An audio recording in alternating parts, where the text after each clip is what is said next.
Jour 13, donc on est mercredi, il reste 8 jours avant la fin du défi. Et comme on a vu dans la vidéo précédente, on a un chat Telegram qui marche, qui met des, qui met dans mon outil, euh, qui renseigne des nouveaux chantiers. C'est un peu le fouillis là dans mon espace.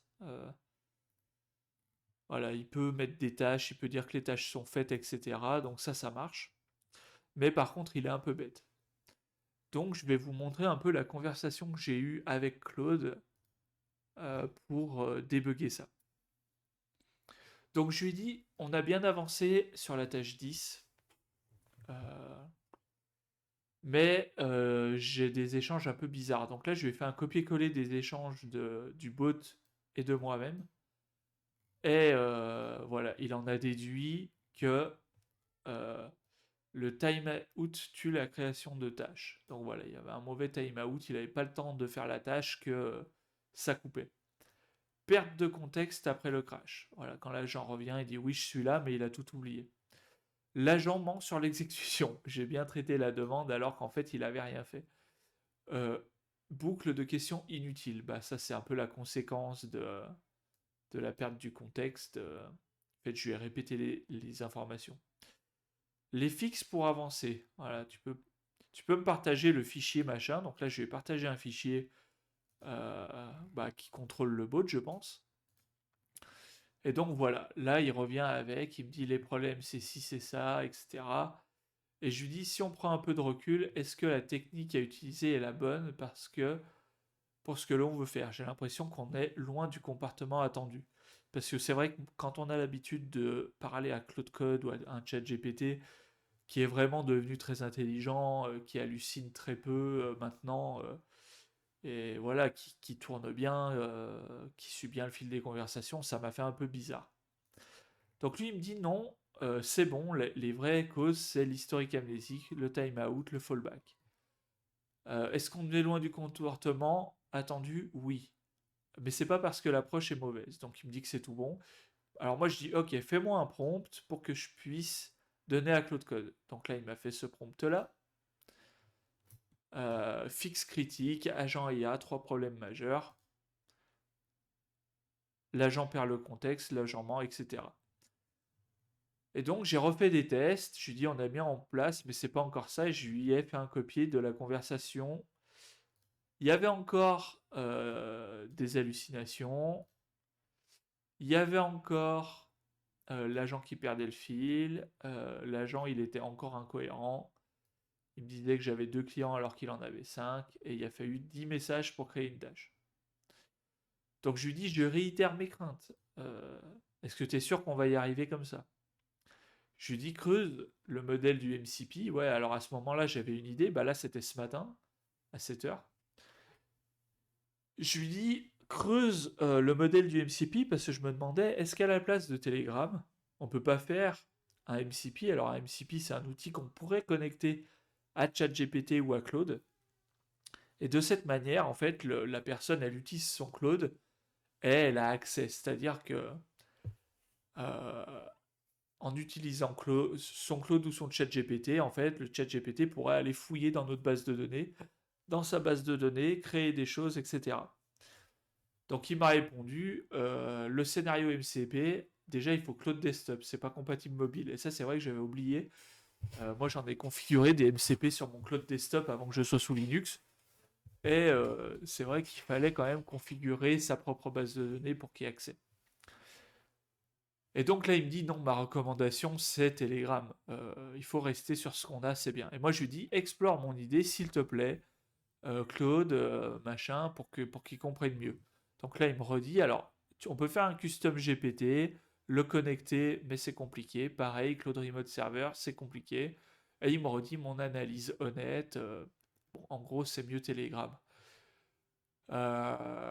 Et moi, je lui dis, parce que je reste sur mon idée que ça va pas marcher comme ça, qu'il nous montre des trucs, fais une recherche sur OpenClaw.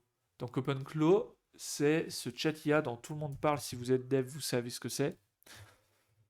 D'ailleurs, est-ce qu'il s'appelle OpenClaw? Ouais, c'est bien OpenClaw. C'est ce chat IA qui prend le contrôle de votre PC, qui a une mémoire et qui, voilà, est comme un employé, en tout cas sur le papier, c'est comme ça. Donc je lui dis, regarde ce que c'est que OpenClaw, et moi je voudrais un OpenClaw pour Metal Maestro, et là j'ai l'impression qu'on en est loin, quoi.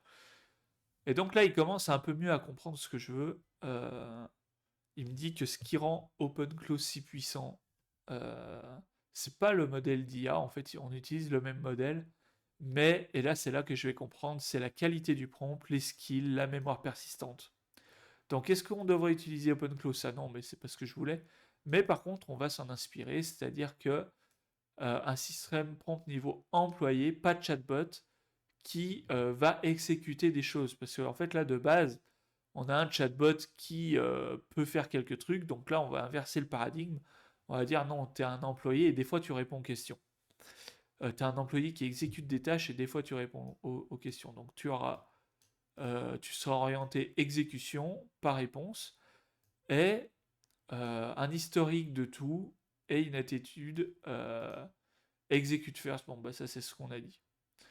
Je trouve intéressant de payer, donc là, voilà. Bon, là, je vais peut-être pas rentrer dans les détails parce que finalement, on n'est pas parti sur ça. Je lui dis qu'il y a des problèmes de mémoire persistantes sur OpenClaw, parce que ça, c'est vrai que je suis pas mal le truc. Et dans la communauté de Melvin, la formation que j'ai achetée, qui se trouve ici, donc voilà, Melvin, sa communauté, j'ai eu des échanges très intéressants avec des membres qui ont installé OpenClaw et en fait tous ils disaient ah mais c'est trop chiant, la mémoire s'efface, etc.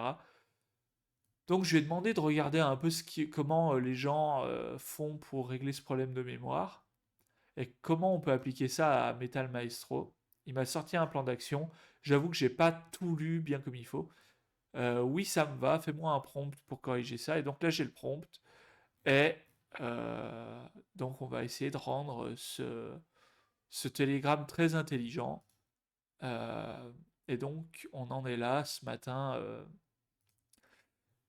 J'ai rouvert un chat, je lui ai dit dans la conversation précédente, on a fait le bot Telegram. Nous avons implémenté les améliorations dans la foulée, fait le tour pour avoir les connaissances de cette feature, et donc là, il a bien pris connaissance. Et donc, ce qu'on va faire maintenant, c'est faire tous les fixes et les améliorations que,